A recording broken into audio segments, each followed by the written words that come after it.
हमर गुरु बाबा बड़े हावे। बड़े हावे बड़े हावे हमर गुरु सबले बड़े हावे। कहे हावे मन के एके बरोबर हमर गुरु बाबा कहे हावे। सत्य के निशानी जोड़ा जैत खंभा, सत्य के निशानी जोड़ा जैत खंभा, ये धरती माँ गड़े हावे बड़े हावे। बड़े हावे बड़े हावे सतनाम सबले बड़े हावे। बड़े हावे सतनाम सबले बड़े हावे।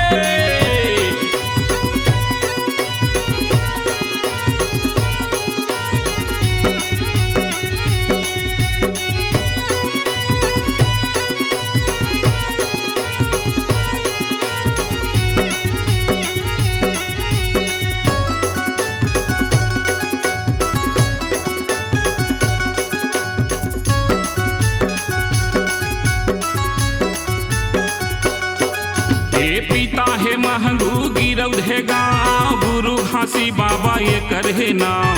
संध्या बिहनिया परथन पाँव, निस दिन बाबा की महिमा सुनाओ जी।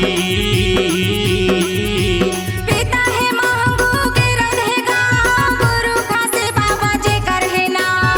संध्या बिहनिया परथन पाँव, निस दिन बाबा के महिमा सुनाओ जी। सत्य के आधार धरती आकाशा,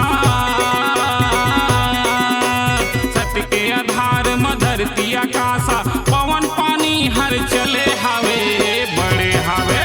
खड़े हावे सत्य के निशानी खड़े हावे। मन के एके बरोबर हमर गुरु बाबा कहे हावे।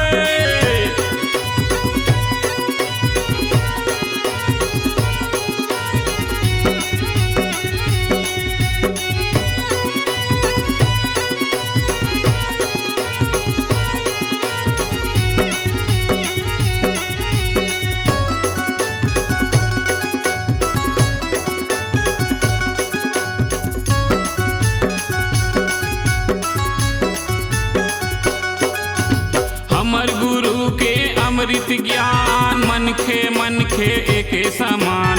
सारी जगत माँ सबले महान, जेकर चरण माँ सकल जहान जी।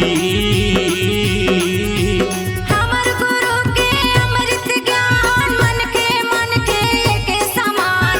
सारी जगत माँ बन गे महान, जेकर चरण माँ सकल जहान जी। जात धर्म के भेद मिटा के, जात धर्म के भेद मिटा के, सबोला एकम जोड़े हावे बड़े हावे।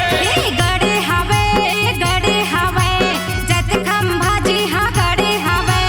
बड़े हावे हमर गुरु बाबा बड़े हावे।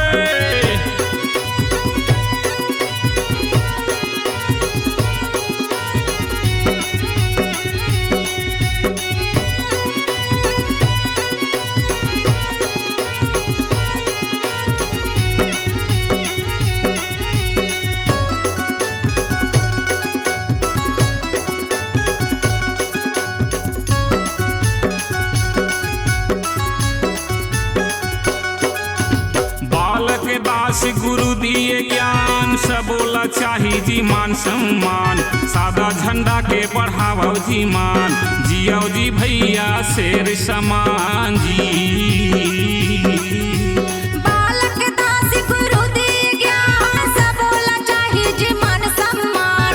सादा झंडा के बढ़ावो मान, जियो जी संगी शेर समान जी।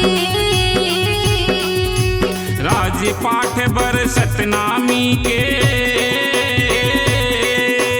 राज पाठ बर सतनामी के, गुरु बालक दास लड़े हावे बड़े हावे। बड़े हावे हमर गुरु सबले बड़े हावे। कहे हावे हमर गुरु बाबा कहे हावे। सत्य के निशानी जोड़ा जैत खंभा, सत्य के निशानी जोड़ा जैत खंभा ए धरती माँ गड़े हवे